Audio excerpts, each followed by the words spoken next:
Hello guys and welcome to another video, and surprise, I got Emma Luluca. I was 17 summons away from PD on the Mystic banner, and I thought to myself, maybe I can pull 17 pulls, get to PD, and then I'll get to make my choice.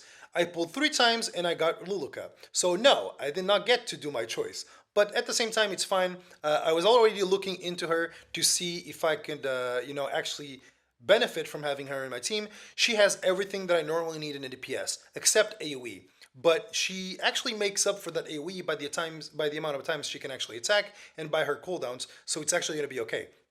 I always want characters that can self-attack buff and that can actually deal with RB. This is a unit that can actually do so. She is not fully Mola. These are her current stats, but I'm actually looking on increasing them because she's she's missing 2-star awakens. One 6% attack and some flat attack, and the other one 8% crit chance. So I'm kind of trying to get the gear ready for her to actually get good with it on her last awakening. That's why her crit chance is only 88%. Is going to go higher when I actually awaken her, and then I'm going to try to put a bit more speed. I would say 210 speed is the sweet spot for me because I'm going to run her as a full DPS and I'm not going to run her as a full speed unit, even though her S3 scales with speed. So let's go over what her abilities do. Her S1 ignores damage shared and has a 40% chance to grant an extra attack, so she can go twice with this. If you soul burn by the cost of 1 soul, it's 10 soul, but it's one little soul thingy, you actually increase this effect to 100, so you can actually attack twice every time if you burn with S1. S2 is a 15% CR ability that gives CR to your team, attack buff to self, and grants an extra turn on her. And this is extremely important because of the build that I'm going to put on her. This is all the way to -1 turn, so we're going to see how she cycles the turns. Also, S3, it's just an attack, single target that does extinction when you kill, decreases your cooldown by 1, and puts you into stealth for 2 turns. This is actually insane because if you use a Dingus Orb, when you use your S2 and you get the extra turn, you get a really thick shield if you have really high attack. Putting you into stealth, it means that enemies cannot take you out of stealth unless they break that shield. So I'm going to run her this way just so I can guarantee that I can get my skill cycling, because she's going to survive for 2 turns after she does this. By the time she actually survives, she's going to be able to do more things with her kit. Her gear right now is actually pretty good. She's missing a lot of stats from Awakening, and she's going to miss a lot of damage from lack of Molagora, but her stats are doing pretty good. 40% attack there, a lot of good just stats here, very, very good chest plate. Necklace, it's debatable, but it's not the worst necklace ever. Ring, completely atrocious. That's why it's not awakened. I mean, not reforged. I am really going to replace this ring with something with a bit more speed. And speed boots with some attack percent, because I just wanted to really focus on her having high attack. When she gets those 2 stars because of the 6% and the base attack she gets, I'm pretty confident she gets close to, or she actually gets to 4,000 attack with these stats, which I'm actually pretty okay with. And over time, I'll be able to replace her gear a bit better, and I'll be able to actually plus 30 to Dingus Orb, because I'm pretty sure I'm going to go with this build.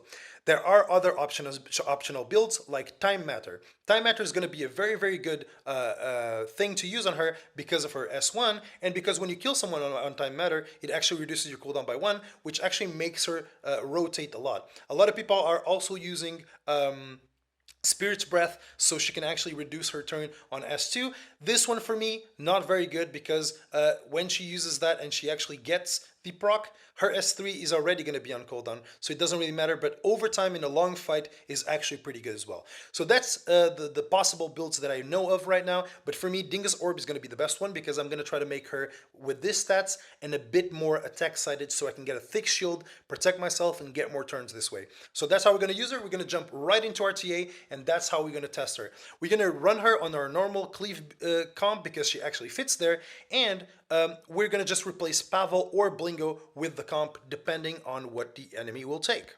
So let's actually begin this game. Here we go, first opponent. I'm going to tell you about the draft. It's going to be my normal comp that I normally use, But there's something interesting. I already use as my main defense breaker Luluca, so this is going to be a double Luluca comp. So this is going to be pretty interesting to watch. I hope the enemies don't go too heavy on trying to outspeed me, because if they do, I might struggle a little bit. But other than that, we should be okay with our draft, because most of the things we pick are going to be off meta, and honestly, there's a low chance that people already have her ready. She's also a very good counter to Tisurin. If Tisurin is paired up with Efsesi, not so good. Alright, let's go for this. Let's go for Blingo instead. Blingo is just an overall carry. I think Luluca is very, very good to take as a faster DPS, because her self-attack buff really just helps the combo get glued together, because those 15% CRs, it just really helps you have a slower unit behind it that can actually do some stuff. So I think she's going to be really, really good for my team. And Extinction is just a fair thing to have, right? It's just really good. Alright, let's see what they have. Okay, they have this. That's actually okay with me. The F-Sassy is not really okay, but I'm okay with it. And now we take the Luluca, because she is my main defense breaker, because she brings a lot of utility. And for the combo with both Lulucas, actually I picked the wrong Luluca. Lamau.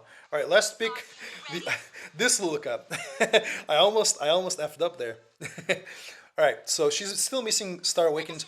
Hopefully our enemies think of this poor. Actually, I'm not really scared about Celine. Celine normally would make me scared, but she actually gets such a big shield from her S2 that I'm not really worried that Celine will kill, but actually I want to see the interaction, so I'm not banning her. I'm banning instead the F-Sessi, so I can actually deal with the Tisurin instead. Let's do that. Bans Blingo, so it's going to be a solo showcase for my girl Luluca. Let's see what we can do. I'm probably going to trigger it on this Celine and then deal with the rest, because I do have immunity on my team, so the Tisurin is not going to be able to do too much. Let's push back. There we go, we push back. Now, hopefully this doesn't go on... Again, this one is a bit more dangerous than the other one. Go on someone else that already, like Harada or even DJ Basar. 50-50 here. Don't go on Luluca. She's not going to survive. And she went on Luluca. And Luluca did not survive. There we go. Alright, so that's what you need to take in consideration. Don't use DJ Basar, I guess. Let's stop this fight and we're going to do another showcase. Here we go, next opponent. Here we go, same draft. Harada got banned, so... I still think we can pull through on this one. It's going to be harder though, because Luluca is not going to be able to land the defense breaks, so I'm probably just going to have to defense buff first and go raw damage on this guy. I don't know if I go for Tywin first or if I go for the other one first, but I'm probably just going to go S1 debuff on the... I could always protect the other one, right? Unfortunately, my turn order was not very good. I mean, let's try to exhaust this command thing. Didn't work. It's still fine. All right, so let's see the damage. I mean, it is time to test damage. Let's just see how we do. Unfortunately, I'm not going to be able to extinct anything unless I go straight for Maid Chloe. Let me try that. I'm going to go straight for Maid Chloe. Let's see how much damage we can do to just raw to Maid Chloe. There's no Aureus. And Maid Chloe did not cut, and she will die next. So that's actually pretty good. Because the Crow is going to penetrate defense, I'm actually going to protect the Luluca, because you can always do stuff later. And now we kill the maid, and we kill whatever we can actually. Really. Okay, he's going to heal up, but that's fine. Who do we go for? Not bad. We go for him. That's not bad at all. We all have immunity, so A Tywin cannot do much other than just cuck us with the stripping, with the cleansing. So that's fine. All systems online. Right? This is not going to do anything other than just the Luluca and DJ Vasar, and it's also going to boost us. So that's actually fine. I think I'm just going to go for the RNG.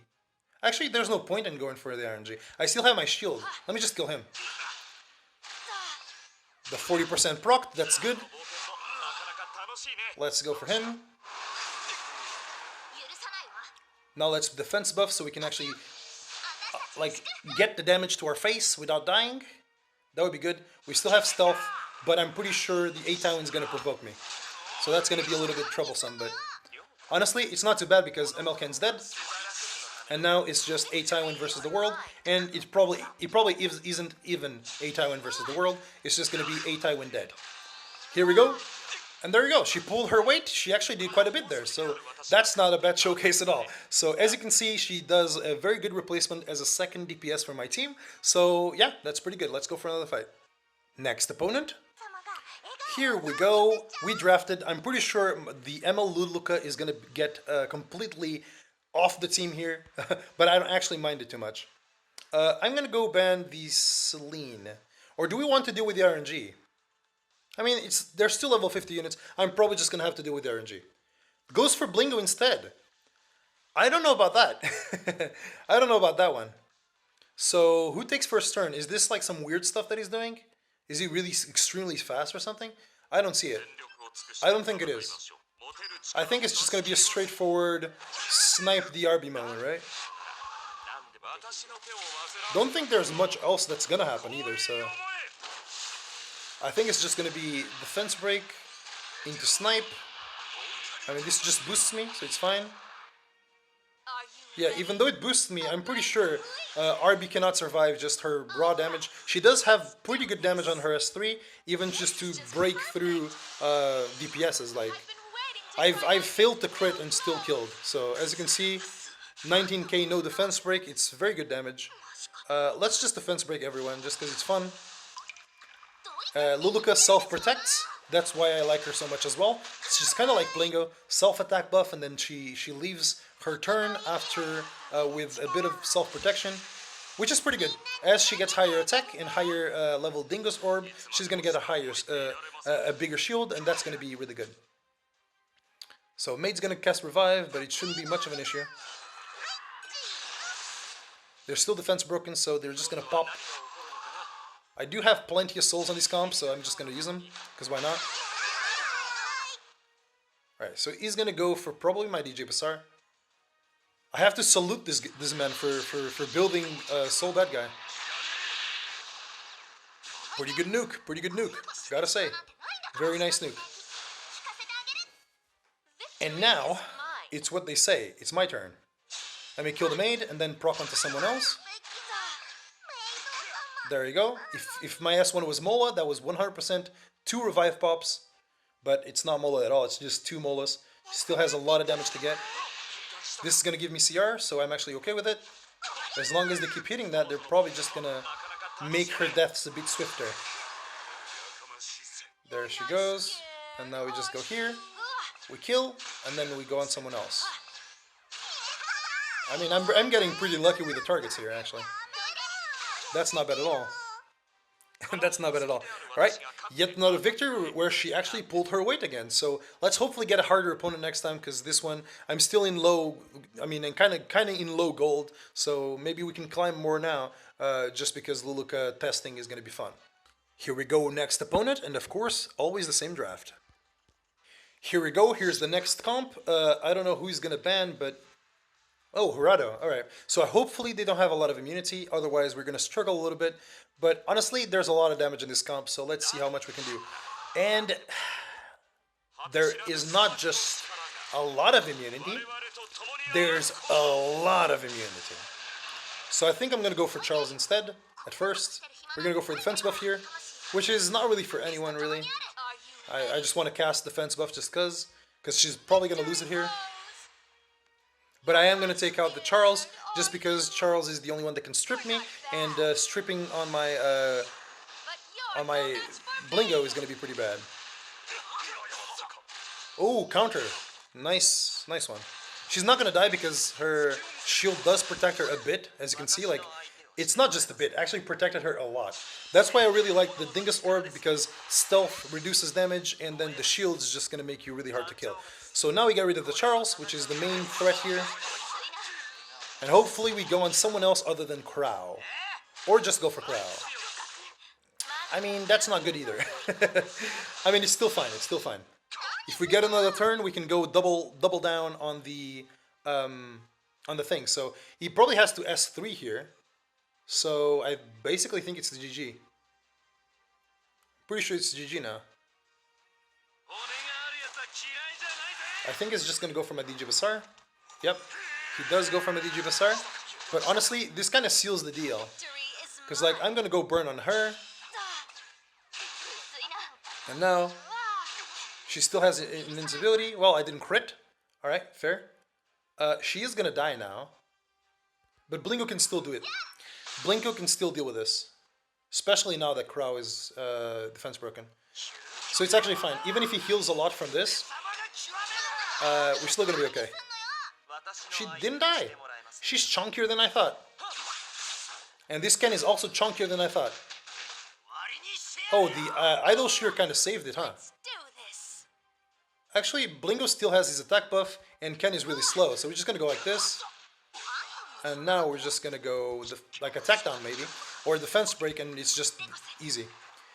Because he survived because of Aureus, so now without Aureus holder, it's just gonna be easy, right?